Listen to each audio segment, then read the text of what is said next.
Hi guys, and welcome to episode number 1 of the Memory Box. This is a short series we're putting on for you guys, which involves us interviewing a few of our K&R coaches, parents and players and people that are close to the company about their first memories of football or their most iconic memories of the game. So first episode today, we've got K&R director Tom Kavanagh. How are we, Ryan? Good, thank you. Yourself? Yeah, good, thank you, mate. Luckily, Tom's got some good experiences in the game, both as a player and as a fan. So it should be a good one to kick the series off.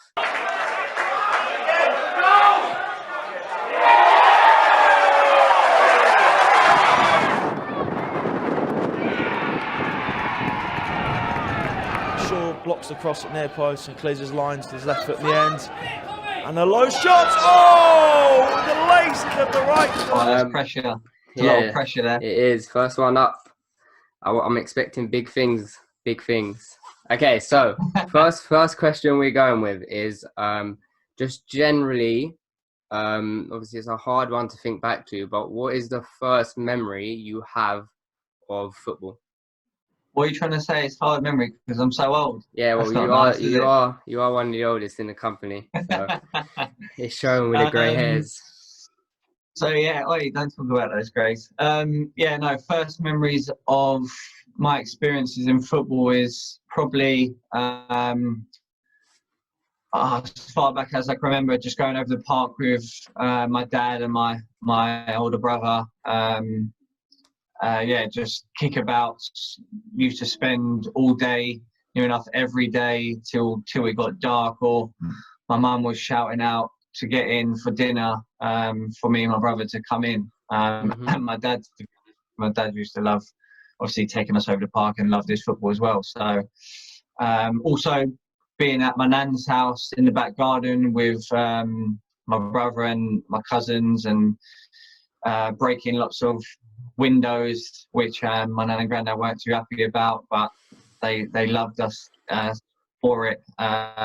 It kept them entertained as well. So yeah, just first memories was over the park in the back of my garden and back of my nan and granddad's gardens, and just playing as much football, like I say, every day for as long as possible, and then obviously just going into the academies that I played for. So then going to play for Palace and Millwall at academy level up until I was 16. I think we'll find a few pictures of them academy days to stick up on this video. We'll keep those hidden. So pretty much from the get-go, you were involved in football in some manner. I think you're not really a football fan unless you've broken a few things in your garden. I know I've been on the back end of a few arguments with my mum about it.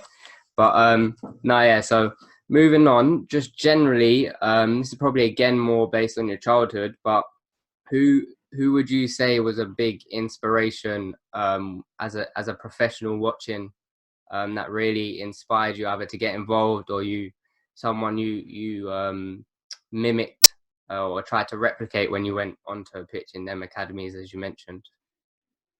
There was lots of people that have influenced me in football growing up, but the person who, when anyone asks me this question, the person I always say is Steven Gerrard. I am a Liverpool fan, but not because obviously he played for Liverpool, but just in terms of the way he played the game and being a centre midfielder myself. Amount of goals he scored, the type of goals that he scored in the box, outside the box, free kicks, penalties. Those watching this who are familiar with me playing semi-pro, I've scored 6 penalties this year, so that's down to Stevie G. No, I'm joking. But no, Steven Gerrard, I'd say, just based on also not just him on the pitch, but you rarely heard of him when I was growing up, especially of him doing anything wrong off the pitch. He's a great ambassador for football, if you like, or a great role model, I felt, growing up. And yeah, he would be definitely one out of the many that he would top the list. There's people like Paul Scholes, Frank Lampard, Zinedine Zidane, David Beckham growing up. But yeah, Steven Gerrard is my number one. Yeah, I would suggest, I would presume a lot of people would mention him. Had some big moments in his career. And I watching a few interviews recently, as I've had a little bit more time, everyone always mentions that when you had him on the pitch, you always felt like the game was never over. He could always bring out a big moment for yourself, like for the team. Yeah. And yeah, as you mentioned, not just a great player, but also a great role model. Just generally on that, you don't become captain of Liverpool and of England if you're not that role model. You're not that leader. Yeah. Obviously, Liverpool's a massive club, and obviously, then being captain of your country is, well, I could only imagine. But obviously, I've been captain of the teams I've played for before, and it's a great honour. But yeah, it just sort of replicates what he's all about, for that trust to be captain and to be that leader. And I think I'm not a stat man, but I know that he come into the Liverpool team very young, and I think he ended up taking the captaincy very young as well. So it just shows what the people at the club thought of him. Yeah. And like I said, yeah, you mentioned obviously a game changer or even a game winner, and that's definitely. I remember FA Cup, West Ham. I'm sure it was West Ham, and yeah, it was.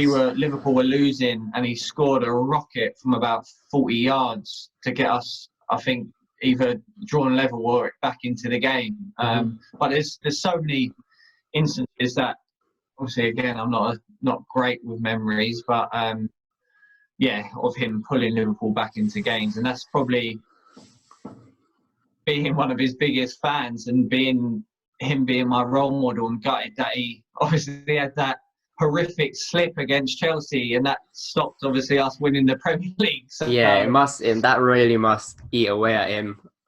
Yeah, because obviously that was probably his, off the top of my head, the best chance he had of winning the Prem. Yeah, definitely. And it probably does. I know he even mentions it now that it does haunt him. But just generally on Steven Gerrard, before we move on quickly, is it also a big?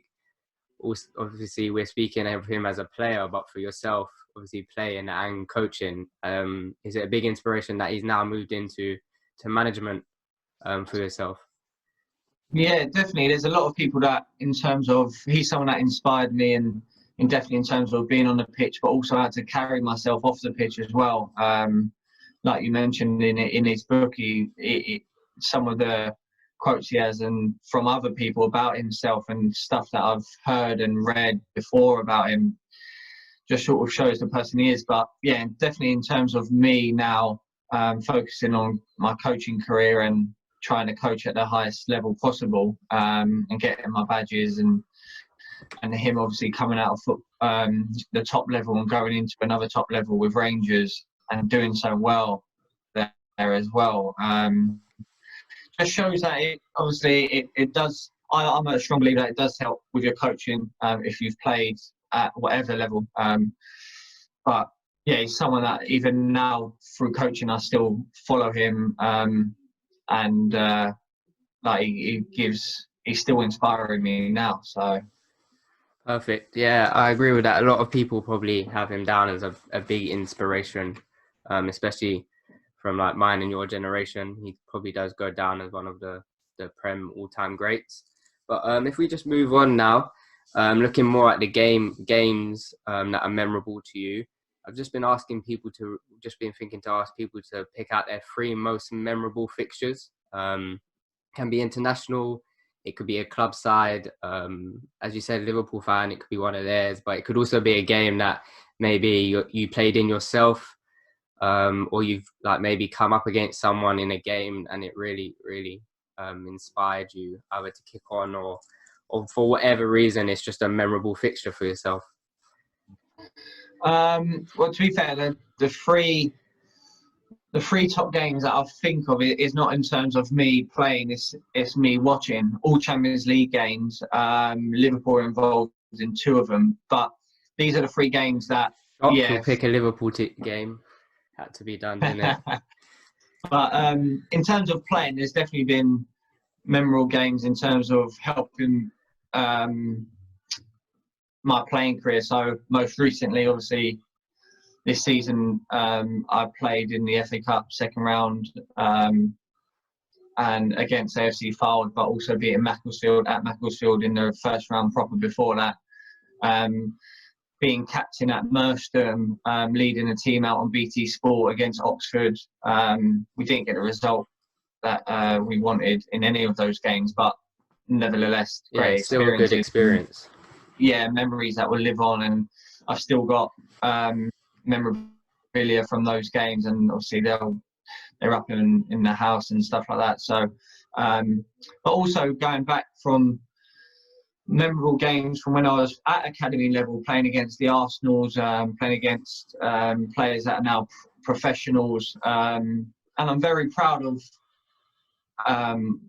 my playing career, and obviously it's not over yet for a few more years, hopefully, but I look back with fond memories. I didn't achieve what I set out to achieve, but that's just football. Everyone knows how ruthless the football environment is, and a matter of opinions, and just obviously I didn't get to where I wanted to go, but I'm still enjoying my football now. I love it, I still want to play for a couple more years before I really focus and come out of the playing side to focus on my managing side of it as well. But the 3 games I've chosen would be, I think, top of the list. Number 1 would be Liverpool v AC Milan Champions League final 2005. And funny enough, all the 3 games I've picked are all comeback. So teams that are winning, the team that ends up winning is quickly behind. Everyone loves a comeback. That's it. And it's and again, it just never die attitude, which I love to see, especially in even the kids I coach now. I love to see no one the kids not giving up if they're going to go down or 2. And it really makes a person and builds a character when you are in that situation and you look around at your, obviously from a playing point of view, your teammates and everyone, you know that it's not over yet. And from a coaching point of view, when you look onto the pitch and you see the kids that you're coaching, and you can see in their eyes that they're not giving up, and whether or not they go back and get the game drawn or end up winning, it doesn't matter. It's just, you're so proud of them. So in terms of my number 1, Liverpool v AC Milan 2005 Champions League final, obviously 3-0 down to come back and win. What a great, it's still talking about it now gives me goosebumps. But what a great game again. Gerrard setting it off with a header, I believe, which wasn't most common from him, but a header nevertheless. My second game would be Bayern Munich v Man United 1999, again Champions League. Sheringham and Solskjaer, what a great comeback. To leave Liverpool, it so late a Liverpool fan well. picking a Man United game. I know. But you know me, I'm a football. I'm not just a Liverpool fan. I'm a football fan in general. You know, I love to watch all football matches, whether it's on the park or it's on TV or if it's live. Just a lover of football in general. So that would be my second choice. And my third choice, now thinking about it, I'm not sure if it's my third choice or not, if I might move it up, but more recent, Liverpool v Barcelona. Champions League, we went on, Anfield. We were 3-0 down first leg. Second leg at home, we're missing Salah. We had a couple of injuries. I think. Divock Origi started. Divock Origi, Shaqiri, and what a win, 4-0 in the second leg at home. Wijnaldum 2 and Origi 2. With a corner from Trent. That's it. The fourth goal, quick corner from Trent. Barcelona sleeping. That was a great game. And the football, obviously Liverpool, I think that's really one of the pivotal moments in Liverpool, sort of in the last few years, pushing us to the team we are now. I think, those are my 3 games. yeah, I think it's thoroughly enjoyed every single one. I think it's no surprise, being a Liverpool fan, that one, obviously the games are Liverpool mainly, but 2, there being Champions League fixtures, because from me as well, especially more recently, Liverpool, you can always count on them to give you a big European tie, or to make any tie interesting. I've always said that Anfield is probably the hardest place a team could go in the Champions League. Even if you have a lead, it's not set. Obviously, recently they slipped up against Atletico Madrid, but even in spells in that game, it looked like Liverpool were going to overturn the tie. So it is no surprise that they are Champions League fixtures. That's what you hear from other professionals, though. I think Anfield will probably be up there with the top grounds, and I can't remember who I was listening to the other day, but they mentioned Anfield. They used to love playing there, but also hate it because the atmosphere and the crowd and the whole environment, and the history behind the club, and that's like, even from watching those Champions League games, as soon as you hear "You'll Never Walk Alone" and the game, like they're lining up, and you get goosebumps. So I can only imagine what it feels like to play there and be in that environment. One of my good friends got to play there in the FA Cup, and that's his favourite memory of football. He was at Havant and Waterlooville. Craig Watkins, his name is, and he played against Liverpool, and they put out players like Luis Garcia, I believe, and he just said, it's just something you don't ever experience. Only a select few get to experience it. Yeah, that's it. So true. Yeah, no, it's three great games. Those are 3 games. Yeah, they're all up there with ones that always stick out for me as well, off the top of my head, as memorable games. But moving on now, the last question I have for you before you go is, what is the best goal you've seen live? Now, I say best, it doesn't have to be the best goal you've seen, but one that really resonates with you. It could have been just iconic for who scored, or the situation they scored in, or it could be the best goal you have seen. Now, I can imagine there's a long line of absolute worldies you've seen, so it's probably a tough one, but it's, to be honest, there's not too many games where I can remember watching live. There's a game when I was playing for Palace, and obviously in the academy. I was only young, and we obviously used to get tickets to go and watch the games, and we went to Wembley to watch them. All I can remember is the coach up there, and there was someone called the Tango Man at the time, and he was like their it was just a supporter, but it was literally painted all in orange. And Palace, I can't remember the game, but I know that was one of my first ever live games I went to watch. And to be honest, since then I can't remember too many games that there's been unbelievable goals. More of probably just watching on TV. But the goal that I have to say, again, this is not going to go down well being a Liverpool fan, but it was Man U v Arsenal semi-final at Villa Park. I think I was only 9 years old. Man U, it was Ryan Giggs, where he's taking his top off and he's running it, swirling it around his head with his hairy chest. And my brother is a Man U fan, and my dad's actually was a Liverpool fan. So I don't know why or how we managed to get tickets for the game, but we went, and that goal, that's the goal that literally would be my number one as live, just because obviously remembering the game, I think they're the players. Roy Keane got sent off. They were 1-0 up, and then they ended up obviously Giggs scoring last minute in stoppage time, or last few seconds to get to win that game. And I know there was obviously the rivalry between Arsenal and Man U at the time, but there was also, I think they were going for the league with each other as well. So there's a lot on the game. But yeah, just remember that. And obviously we were in the Man U end, and everyone erupted, and it was just crazy. Even as a 9-year-old then, just getting sweltered with people jumping over your shoulders, or do you know what I mean? It was just that's the best goal I've seen live. Just the individual ability and Yeah, he goes Not past much. about 3 or 4 people, I think, in that one. Yeah, I He think just even skips maybe, through. yeah, He just definitely, I skips through think the, 4 at least. and that was But an Arsenal team with a great back line. So it's not like he was going through yeah, a Seaman lesser in goal. team. Yeah, Yeah, it is definitely. a great goal. Even the first goal Menu scored, Beckham from outside the box curled it in, and like you said, they had Seaman and Vieira and centre midfield and people like that. So If no, I it was a remember, great game. if I remember right, I think Giggs didn't start that game either.